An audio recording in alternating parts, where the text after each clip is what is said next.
Mi padre vendió mi reloj antiguo, el que mi abuelo me dio, por 58.000 pesos y lo gastó todo en la lujosa sala de estar de mi hermana. Cuando el abuelo se enteró, quedó destrozado.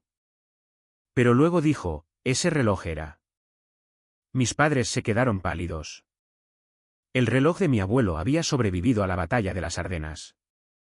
Había medido el tiempo a través de 4 días de infierno helado mientras Theodore Holloway, de 18 años, yacía herido en un bosque belga, esperando un rescate que tal vez nunca llegaría. Ese reloj lo había traído a casa. Y mi padre lo había vendido por 58.000 pesos para pagar la renovación de la sala de estar de mi hermana. Mi nombre es Marin Holloway. Tengo 28 años y me gano la vida arreglando cosas rotas. Trabajo en Nakamura & Sons Horology, una pequeña tienda de relojes antiguos en Federal Hill en Providence, Rhode Island. Restauramos relojes que la mayoría de la gente ha olvidado cómo reparar. Relojes de bolsillo de los años 1800, piezas militares de ambas guerras mundiales, delicados mecanismos suizos que requieren manos firmes y paciencia infinita. Henry Nakamura me contrató hace 6 años, recién salida de un aprendizaje de relojería, y me enseñó todo lo que sabía. Me llamaba su mejor estudiante. Decía que yo tenía el don, la habilidad de escuchar un reloj roto y entender lo que necesitaba. Amaba mi trabajo. Había algo profundamente satisfactorio en tomar un pedazo de historia que había dejado de hacer tic-tac y devolverle la vida. Cada reloj tenía una historia. Cada reparación era un pequeño acto de resurrección. Pero nunca esperé que mis habilidades descubrieran la peor traición de mi vida. La llamada llegó un martes por la tarde de marzo. Yo estaba inclinada sobre mi banco de trabajo ajustando la espiral de un reloj de bolsillo Hamilton de los años 1920 cuando mi teléfono vibró. La pantalla mostraba el nombre de mi madre. Ella rara vez llamaba. No éramos cercanas, así que respondí de inmediato, esperando malas noticias sobre mi abuelo. Las noticias eran malas, pero no de la manera que esperaba. La voz de mi madre sonaba tensa, ensayada. Dijo que llamaba para avisarme que el reloj de bolsillo del abuelo Theo había sido vendido. Dijo que mi padre se había encargado de ello. Dijo que habían obtenido un precio justo y que el dinero había ido para ayudar a la familia. Dejé mis herramientas. Pregunté de qué reloj estaba hablando. Ella dudó. Luego dijo, el Patek Philippe. El mundo se detuvo. Yo conocía ese reloj. Lo había estudiado desde que era niña, fascinada por su caja de oro rosa y la intrincada esfera sectorial que había sido pintada a mano en Ginebra hacía más de 80 años.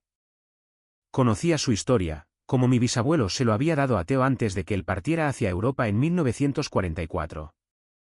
Como Theo lo había llevado a través de la peor batalla de la guerra. Como lo había aferrado en sus manos congeladas mientras esperaba morir. También sabía algo más. Sabía lo que valía ese reloj. Le pregunté a mi madre por cuánto lo habían vendido. Dijo que por 58.000 pesos. Dijo que era más que suficiente. Dijo que mi padre había encontrado un comprador en Boston que se especializaba en piezas clásicas. 58.000 pesos. Cerré los ojos. Ese reloj, en esa condición, con su caja original y documentación de procedencia, valía al menos 400.000 pesos, probablemente más cerca de 450 en una subasta. Había visto piezas similares venderse por más de $500.000.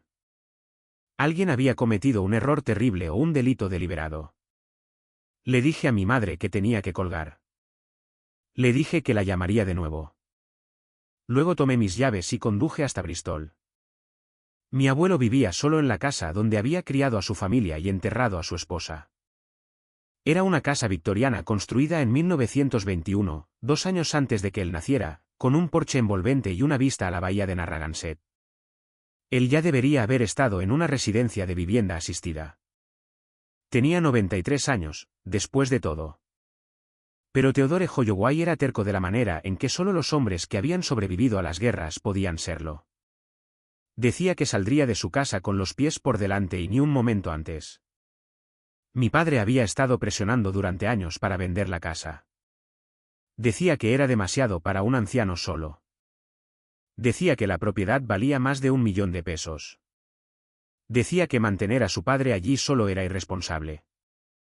Lo que mi padre realmente quería decir era que quería su herencia por adelantado.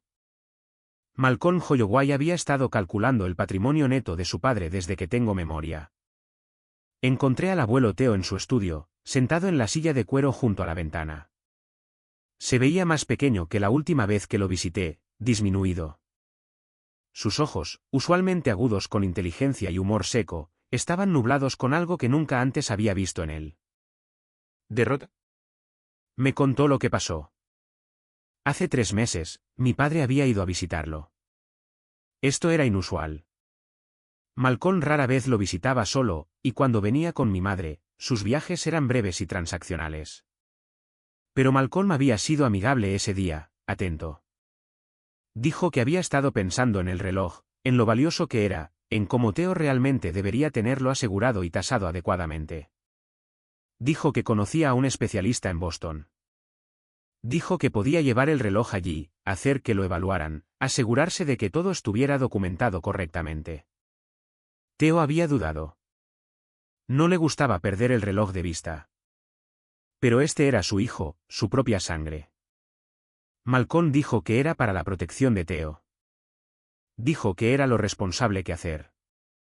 Así que Theo había aceptado. Le había dado a su hijo el reloj junto con la caja original y los papeles que documentaban su historia. Luego había firmado un documento que Malcolm puso frente a él. Malcolm dijo que era para la compañía de seguros, solo papeleo estándar. La vista de Theo ya no era lo que solía ser, y la letra era pequeña. Confió en su hijo. Ese fue su error. El documento no era para el seguro. Aún no sabía exactamente qué decía, pero sabía que había sido utilizado para transferir la propiedad o autorizar una venta. No había otra explicación para lo que sucedió después. Malcolm había llevado el reloj a Boston y lo había vendido por 58.000 pesos.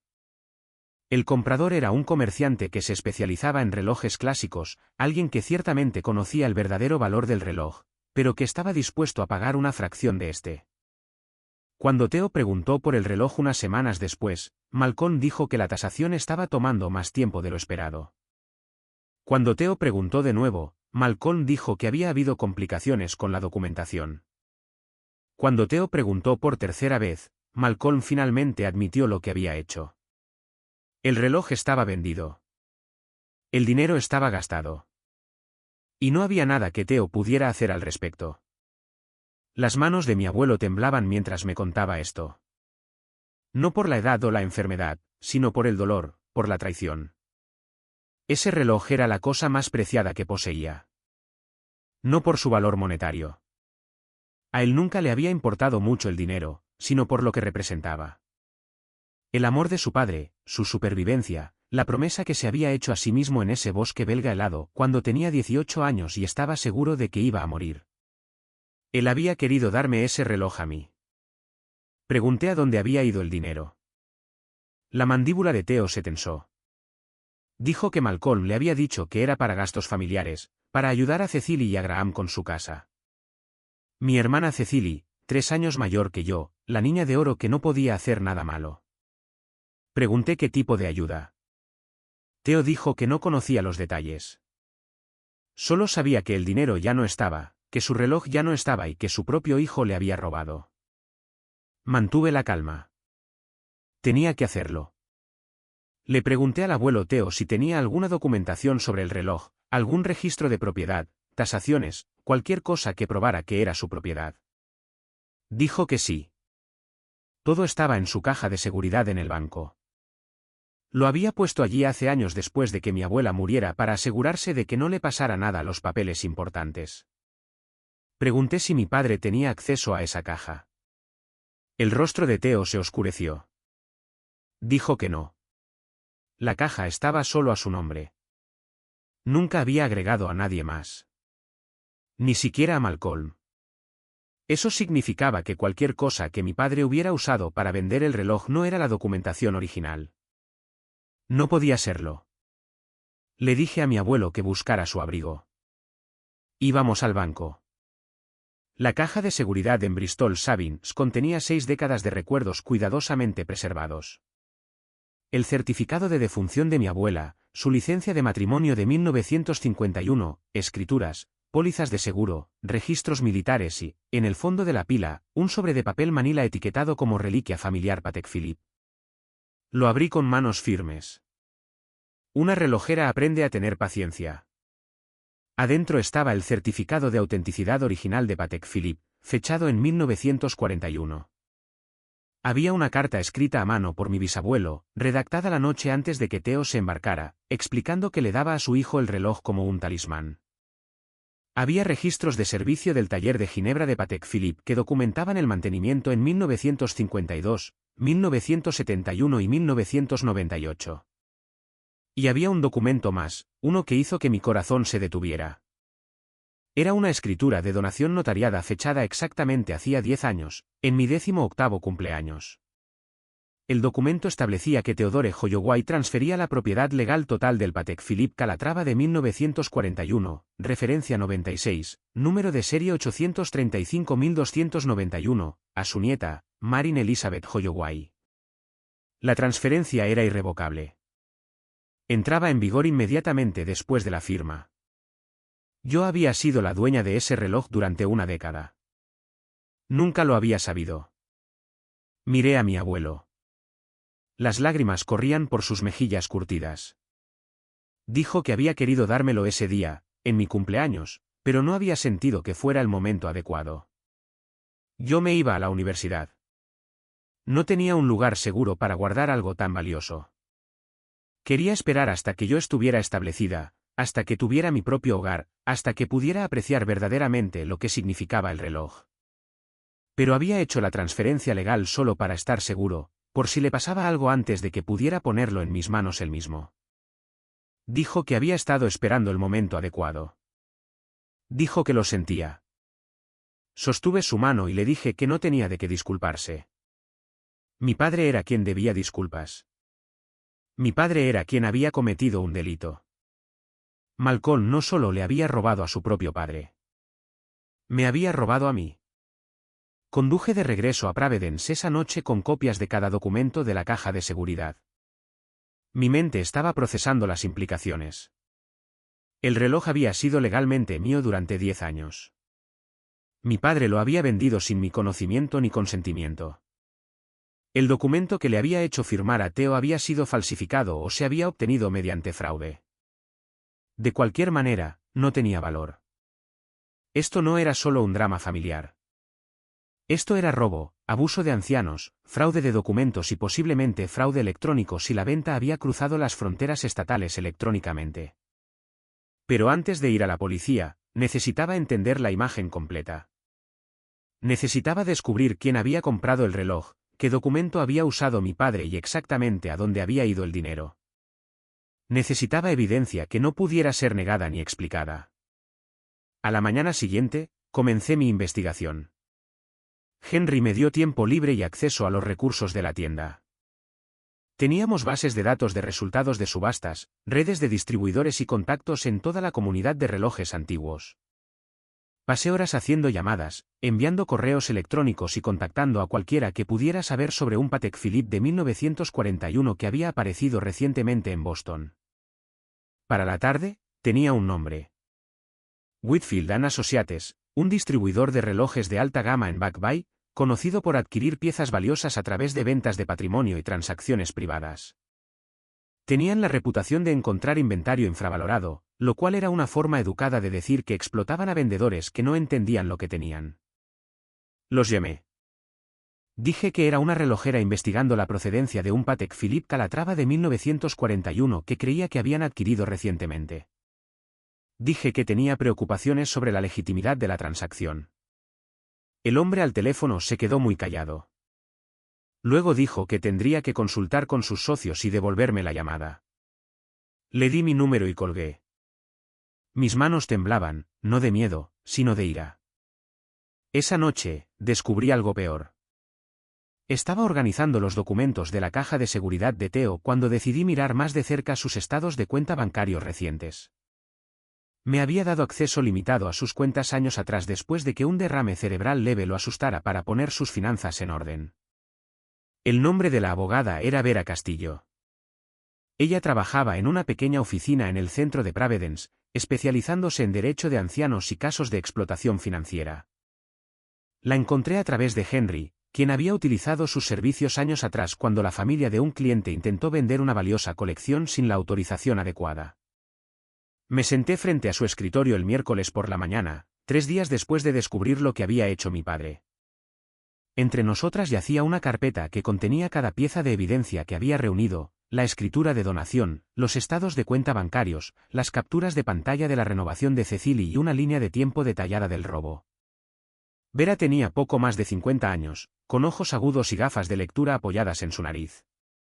Revisó todo 2 veces sin hablar. Luego me miró. Dijo que yo tenía un caso sólido, muy sólido. La escritura de donación era irrefutable, notariada, con testigos y archivada correctamente en el condado. El reloj había sido legalmente mío durante 10 años. Mi padre no tenía autoridad para venderlo, independientemente del documento que hubiera engañado a mi abuelo para que firmara. Ella dijo que teníamos múltiples caminos a seguir.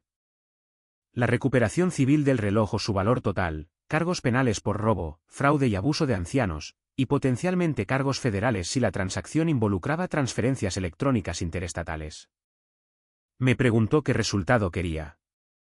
Le dije que quería que me devolvieran el reloj. Quería que se devolvieran los ahorros robados de mi abuelo, y quería que mi padre enfrentara consecuencias reales. Ella asintió y dijo que podía trabajar con eso. El primer paso fue una carta de demanda a Whitfield & Associates. Vera la redactó esa tarde.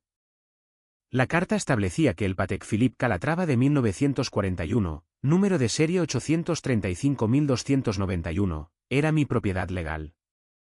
Explicaba que la venta se había llevado a cabo sin mi conocimiento o consentimiento utilizando una autorización obtenida de manera fraudulenta. Exigía la devolución inmediata del reloj y toda la documentación relacionada con la transacción. La carta también dejaba claro que, si el reloj no era devuelto dentro de 10 días hábiles, yo procedería con un litigio civil y reportaría el asunto a la División de Protección al Consumidor de la Fiscalía General de Massachusetts. Incluimos copias de todo. La escritura de donación, los documentos de procedencia, el certificado original de Patek Philippe. La enviamos por correo certificado y correo electrónico. Luego, esperamos. La respuesta llegó más rápido de lo que esperaba. 2 días después de recibir nuestra carta, un socio principal de Whitfield & Associates llamó a la oficina de Vera. Su nombre era Lawrence Whitfield. Dijo que quería reunirse en persona. Dijo que había habido un malentendido que estaba ansioso por resolver. Vera y yo condujimos a Boston el viernes por la mañana.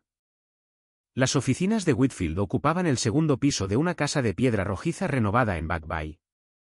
El área de espera estaba diseñada para impresionar con vitrinas de exhibición antiguas llenas de relojes raros, sillones de cuero y el suave tic-tac de un reloj de pie en la esquina. Lawrence Whitfield nos saludó personalmente.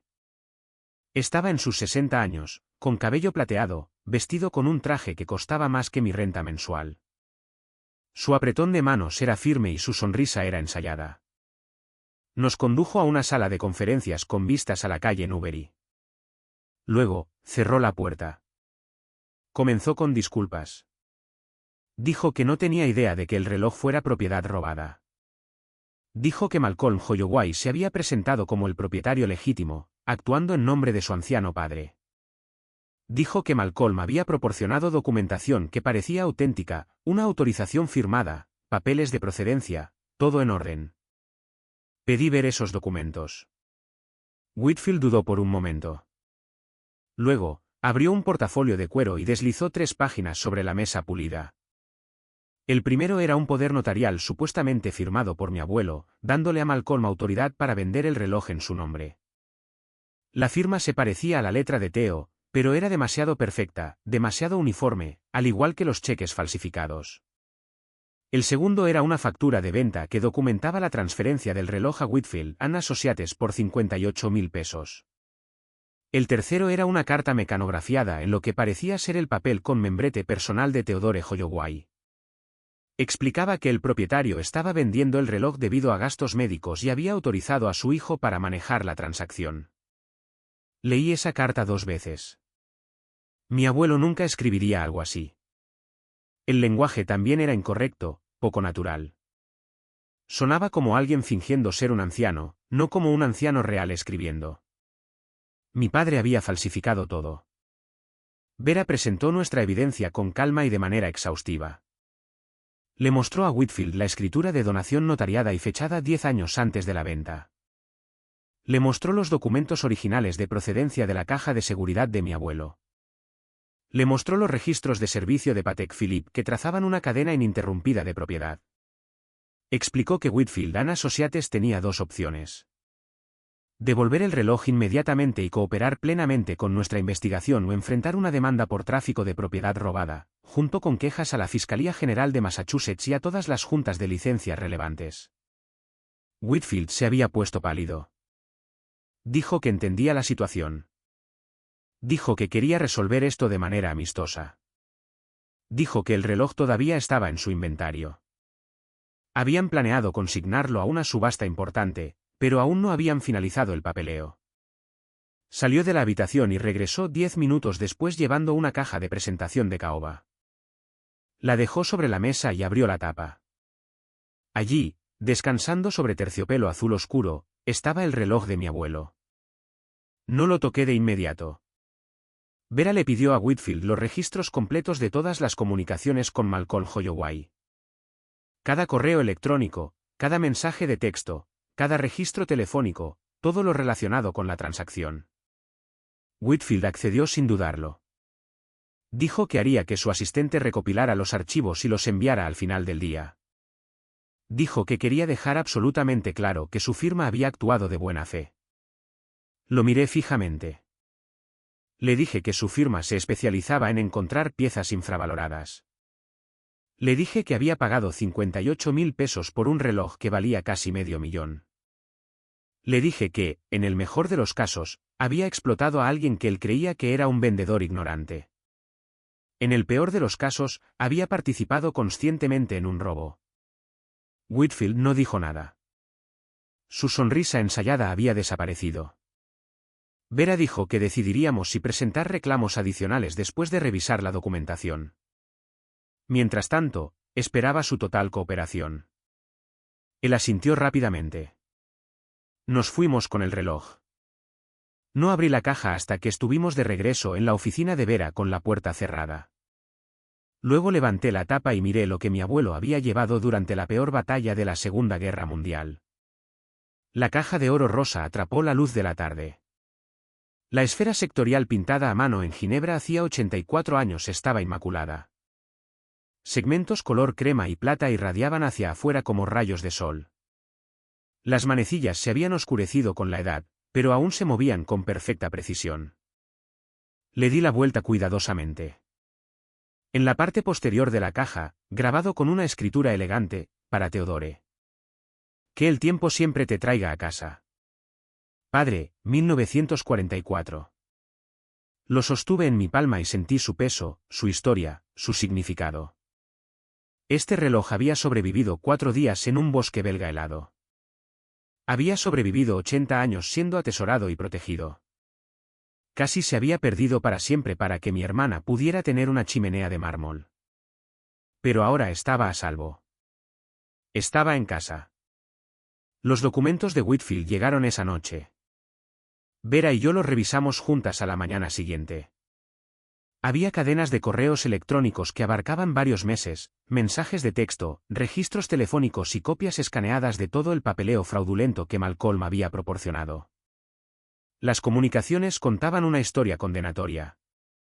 Mi padre se había puesto en contacto por primera vez con Whitfield 6 meses antes de la venta, preguntando por el mercado de relojes Patek Philippe clásicos. Había enviado fotografías, descrito el reloj en detalle y preguntado sobre los valores potenciales. Whitfield había respondido que tal pieza, con la procedencia adecuada y en excelentes condiciones, podría alcanzar entre 350 y 450.000 pesos en una subasta.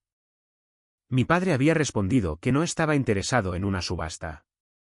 Quería una venta privada, rápida y discreta. Dijo que su anciano padre necesitaba liquidar activos para atención médica. Habían negociado durante semanas. Whitfield había comenzado en 35.000. Malcolm había presionado más alto. Se habían conformado con 58.000, apenas el 13% del verdadero valor del reloj. El último correo electrónico de mi padre estaba fechado 2 semanas antes de la venta. Decía que su padre había firmado todos los documentos necesarios y que llevaría el reloj a Boston el martes siguiente. Solicitaba el pago mediante cheque certificado. Sin subasta, sin registro público, sin hacer preguntas. Mi padre había planeado esto durante medio año. Esto era un robo calculado y metódico. Llevé todo a la policía. La detective Rosa Medina del Departamento de Policía de Bristol se especializaba en delitos financieros y abuso de ancianos. Estaba en sus 40 años, con ojos cansados y un comportamiento sensato que sugería que había visto a demasiadas familias destrozarse por dinero. Me senté en su oficina durante casi 2 horas, repasando cada pieza de evidencia. El poder notarial falsificado, la carta falsa, los estados de cuenta bancarios que mostraban años de robos menores, los correos electrónicos que probaban la premeditación. Escuchó atentamente, tomando notas, haciendo preguntas ocasionales. Cuando terminé, se quedó callada por un largo momento. Luego dijo que este era uno de los casos de abuso de ancianos mejor documentados que había encontrado en 15 años de trabajo. Dijo que abriría una investigación formal. Tendría que entrevistar a mi abuelo, obtener los documentos originales y citar registros bancarios adicionales. Me advirtió que estos casos podían complicarse cuando había familia involucrada. A veces las víctimas cambiaban de opinión. A veces se negaban a testificar contra sus propios hijos. Le dije que mi abuelo quería justicia. Le dije que yo quería justicia. Ella dijo que haría todo lo que estuviera en su poder para entregarla. 2 semanas después de iniciada la investigación, la detective Medina llamó con noticias. Dijo que habían ejecutado una orden de allanamiento en la casa de mis padres en Barrington. Dijo que habían encontrado evidencia adicional, no solo relacionada con el reloj, sino con otros robos que yo no conocía. Me preguntó si podía ir a la estación. Conduje hasta allí esa tarde con un nudo en el estómago. Medina me llevó a una sala de entrevistas. Sobre la mesa había una caja de cartón llena de fotografías y documentos. Ella explicó lo que el allanamiento había descubierto. Durante los últimos 6 años, mi padre había robado y vendido sistemáticamente los objetos de valor de mi abuelo. El reloj fue el robo individual más grande. Pero había otros. Las joyas de mi abuela que Theo había guardado en un cajón con llave en su dormitorio. Tesoros que le había dado a su esposa a lo largo de 50 años de matrimonio. Un collar de perlas que había estado en nuestra familia por 4 generaciones, vendido a una casa de empeño en Warwick por 800 pesos. Un broche de diamantes antiguo que Theo le había dado a mi abuela en su 30º aniversario, vendido a un comprador de patrimonio por 1.200 pesos. Un par de aretes de zafiro que habían pertenecido a mi bisabuela, vendidos en línea por 650 pesos. La detective Medina me mostró los recibos. Los registros de la casa de empeño, las fotografías de cada pieza que los comerciantes habían tomado antes de revenderlas, el valor total estimado de las joyas superaba los 75.000 pesos. Mi padre lo había vendido todo por menos de 4.000 pesos. Combinado con el reloj y los retiros de efectivo de las cuentas bancarias de Theo, mi padre había robado aproximadamente 180.000 pesos de su propio padre durante 6 años, y le había dado la mayor parte a Cecily. La investigación había rastreado el dinero. El pago del reloj había ido directamente a una cuenta conjunta que mi padre compartía con mi hermana, una cuenta de la que mi madre no sabía nada. Desde allí, había sido transferido a la cuenta corriente de Cecily y Graham en cuestión de días. El patrón era consistente. Mi padre robaba algo, lo convertía en efectivo, lo depositaba en la cuenta secreta y lo canalizaba hacia su hija favorita.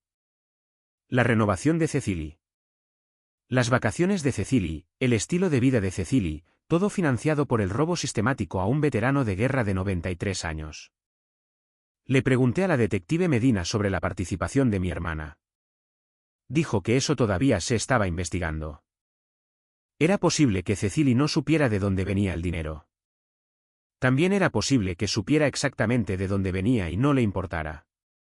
De cualquier manera, dijo que mi padre enfrentaba cargos graves, múltiples cargos de robo, abuso financiero de ancianos, falsificación y fraude.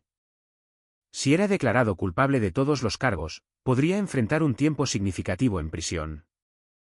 Pregunté por mi madre. Medina dijo que Constance Holloway afirmaba que no tenía conocimiento de ningún robo. Decía que su esposo manejaba todas las finanzas. Decía que había confiado plenamente en él. Tal vez eso era cierto. Tal vez mi madre realmente había pasado 6 años ajena al hecho de que su esposo le estaba robando a su propio padre. O tal vez había mirado hacia otro lado porque era más fácil que hacer preguntas. Sinceramente, no sabía cuál posibilidad era peor. Esa noche, conduje hasta Bristol para ver a mi abuelo. Estaba sentado en su porche cuando llegué, envuelto en un cardigan a pesar del clima templado de primavera. Se veía más viejo que hace un mes, más pequeño. La traición lo había envejecido de formas que el tiempo por sí solo nunca podría. Me senté a su lado y le conté todo. La investigación, las joyas, la cuenta secreta, los cargos que mi padre probablemente enfrentaría. Escuchó en silencio, mirando hacia la bahía. Cuando terminé, no habló durante mucho tiempo. Luego dijo que había sospechado lo de las joyas. Había notado que faltaban cosas a lo largo de los años. Cosas pequeñas, cosas que pensó que podría haber extraviado. Había querido creer que solo se estaba volviendo olvidadizo.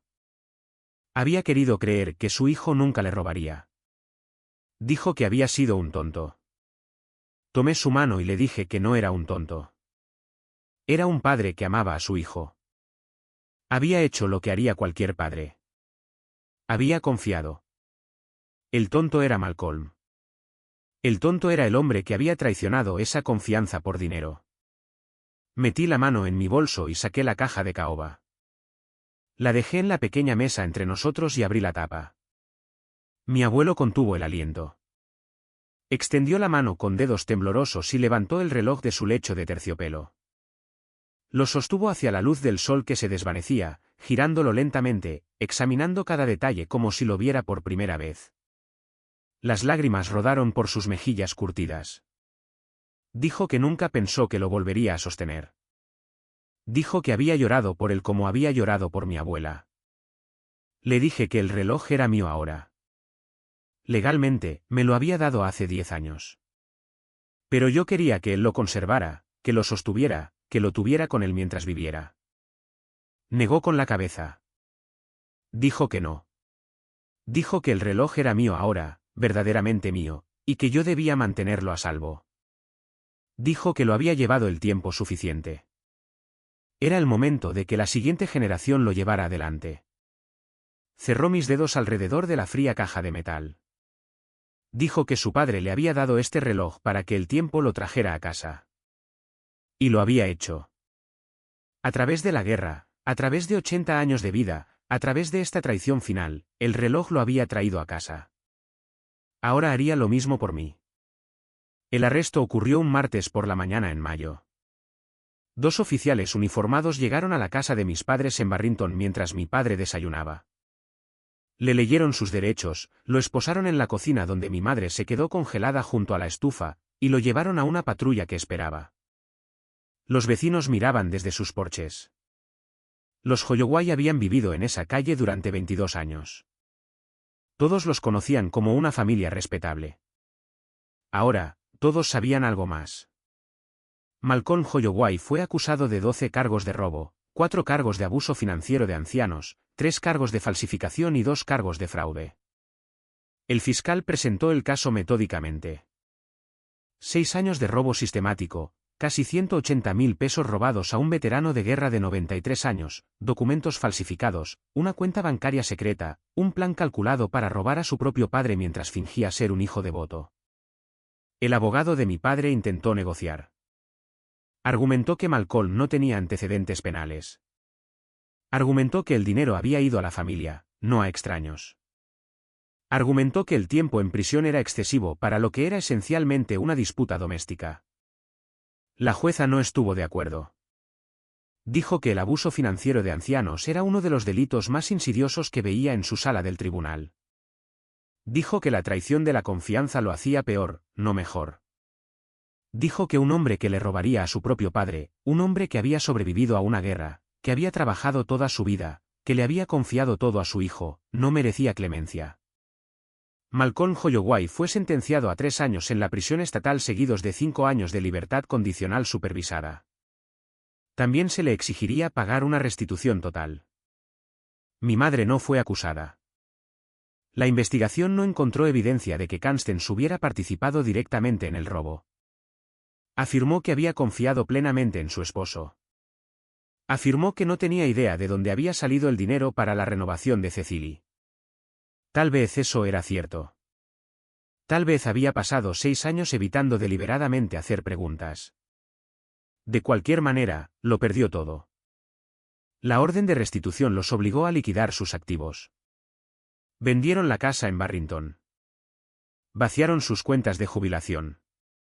Vendieron el auto de mi madre, sus muebles, todo lo de valor. En total, se recuperaron 215.000 pesos y se colocaron en un fideicomiso para el cuidado de mi abuelo. Mi madre se mudó a un pequeño apartamento en Pawtucket. Dejó de llamarme. Yo tampoco la llamé. La vida de Cecily colapsó más lentamente. Al principio, intentó distanciarse del escándalo. Eliminó su cuenta de Instagram. Dejó de publicar sobre su hermosa sala de estar. Le dijo a cualquiera que la escuchara que no tenía idea de dónde provenía el dinero, que su padre había dicho que era un préstamo, que ella también era una víctima. Graham no le creyó. La investigación había descubierto la cuenta conjunta, la cuenta secreta que Cecily compartía con nuestro padre, la cuenta donde había aterrizado el dinero robado antes de fluir hacia sus renovaciones y su estilo de vida. Graham nunca había sabido de esa cuenta. Solicitó el divorcio 3 meses después del arresto de mi padre. En el acuerdo, él se quedó con la casa con la chimenea de mármol y el candelabro de Murano y los pisos con diseño de espiga que había pagado el reloj de mi abuelo. Cecily no obtuvo nada. Se mudó de regreso a Rhode Island a un apartamento de alquiler en Cranston.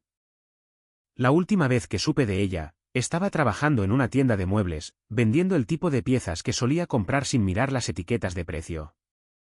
No sentí pena por ella. Se había construido un santuario sobre terreno robado. Ahora tenía que vivir con los escombros. Mi abuelo cambió su testamento 2 semanas después de la sentencia de mi padre.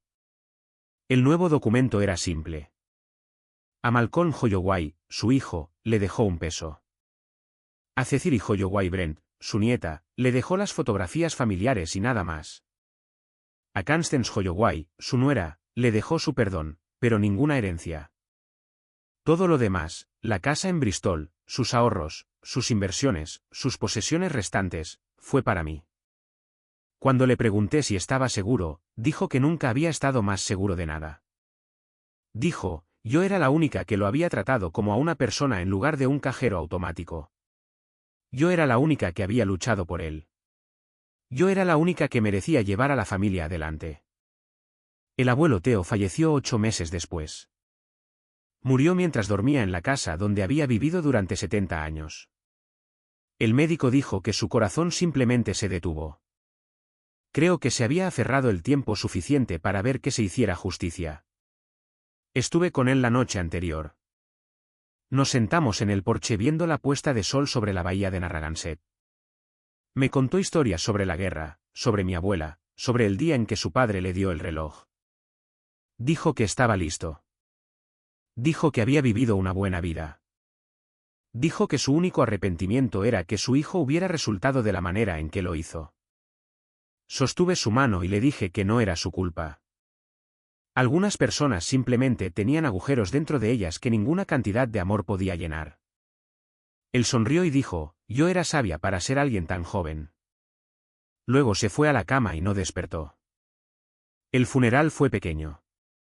Mi padre solicitó permiso desde la prisión para asistir. La solicitud fue denegada. Mi madre fue. Se sentó en la última fila y no habló con nadie. Se fue antes de la recepción. Cecily no asistió en absoluto. No sé si no fue invitada o simplemente decidió mantenerse alejada. De cualquier manera, su ausencia lo decía todo. Yo pronuncié el elogio fúnebre. Hablé sobre Theodore Holloway, el soldado que había sobrevivido a probabilidades imposibles en un bosque helado. Theodore Holloway, el esposo, que había amado a mi abuela durante 53 años. Theodore Holloway, el abuelo, que me había enseñado que las cosas más valiosas de la vida no podían medirse en pesos. No mencioné a mi padre. No mencioné el robo ni el juicio ni la traición. Este día no se trataba de lo que habíamos perdido. Se trataba de lo que él nos había dado. Después del servicio, regresé a la casa sola. Caminé por las habitaciones vacías donde 4 generaciones de los Holloway habían vivido, reído y amado. Toqué las paredes que habían albergado a mi abuelo durante 8 décadas de historia. Luego, me senté en su silla de cuero junto a la ventana y abrí la caja de caoba. El reloj brillaba con la luz de la tarde. Oro rosa y marfil, con 84 años de antigüedad y aún marcando el tiempo a la perfección. Le di la vuelta y leí la inscripción. Para Theodore, que el tiempo siempre te traiga a casa. Pensé en mi bisabuelo escribiendo una carta a su hijo la noche antes de partir a la guerra. Pensé en mi abuelo aferrándose a este reloj en un bosque belga helado, deseando sobrevivir. Pensé en la promesa que se había hecho a sí mismo, que traería este reloj a casa, que construiría una vida digna del regalo de su padre. Él había cumplido esa promesa. Ahora era mi turno. 6 meses después, abrí mi propia tienda, Holloway Horology, un pequeño local en Providence especializado en restauración de antigüedades. Henry se había jubilado y me ayudó con los costos iniciales.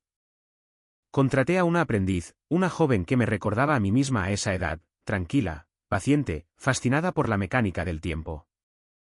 Colgué el retrato militar de mi abuelo detrás del mostrador.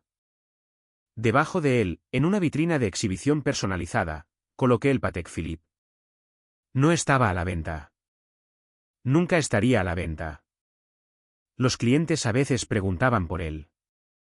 Yo les contaba la historia, la guerra, el bosque, el rescate. Les hablaba de la inscripción de mi bisabuelo y la promesa de mi abuelo. No les hablaba de mi padre. Esa parte de la historia ya no importaba. Lo que importaba era que el reloj había sobrevivido. Había sido robado y recuperado, perdido y encontrado, amenazado y protegido. Y ahora continuaría, transmitido de generación en generación, llevando nuestra historia hacia adelante. Mi padre fue liberado después de cumplir 2 años de su sentencia. No lo visité en prisión. No respondí a sus cartas. Cuando salió, no intentó contactarme. Lo último que supe fue que vivía en un centro de transición en Worcester, trabajando en un almacén, tratando de reconstruir algo a partir de los escombros de su vida. No le deseaba el bien. No le deseaba el mal. Simplemente no pensaba en él en absoluto.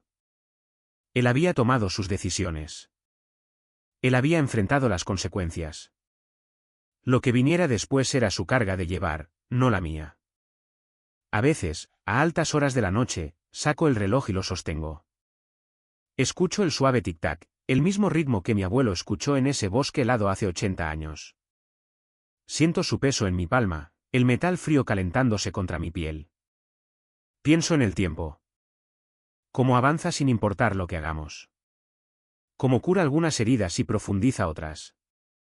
Cómo las cosas que dejamos atrás importan más que las cosas que acumulamos. Mi padre pasó 6 años robándole a su propio padre para financiar un estilo de vida que colapsó en meses. Mi abuelo pasó 80 años protegiendo un solo reloj, y su valor solo creció. Uno de ellos entendió algo que el otro nunca entendería. Algunas herencias se miden en pesos. Otras se miden en significado. El reloj me enseñó qué tipo es el que importa. Si estás escuchando esta historia, tal vez has sido traicionado por alguien en quien confiabas.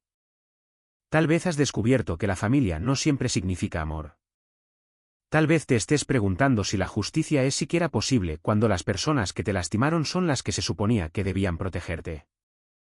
Quiero que sepas que no es venganza, no es crueldad, es solo la insistencia silenciosa en que las cosas incorrectas sean corregidas. Mi abuelo me dio un reloj. Pero la verdadera herencia fue más simple que eso. Me demostró que la integridad importa, que el tiempo revela la verdad sobre todos, que las cosas que vale la pena conservar no siempre son las que brillan.